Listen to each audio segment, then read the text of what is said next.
Welcome to zwide-media. If you're new to this channel, please subscribe. Don't forget to like, comment and share. Here's a new video for today. Enjoy.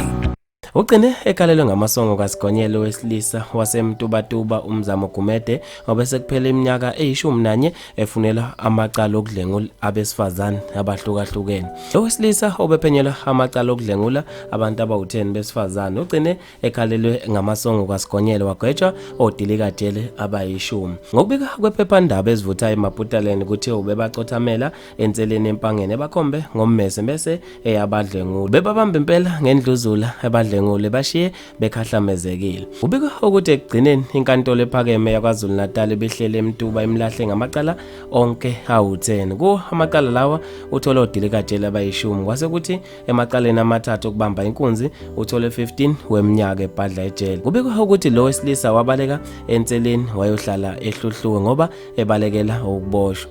Ubelokho ebhala ku Facebook echoma ezibiza ngomaligaje ethi uyokebona ukuthi kuzogcina ubani. Kuthiwa bonke ofakazi bamlahle ngecala njengoba kuthiwa ugcine kutholakele ubufakazi ukuthi ngempela wabadlwengula labantu besifazane abayi10. Bafethu ke abantu babe nokuphawula okwahlukahlukene khona lapha ezigundleni ezokuxhumana. uDominic McDute iqiniso lithi sonto lamaNazaretha li-right kodwa selaba inkundla lapho izigilamkhuba zicasha khona ngaphansi kwezingubo ezimhlophe kodwa ke abanye izandla zabo zibomvu igazi labantu zabanye zimnyama ubuthakathi abanye inkinga abanye abaguquki emkhubeni yabo abavele baqhubeka kakhulu baqashe ngomNazaretha omhlophe.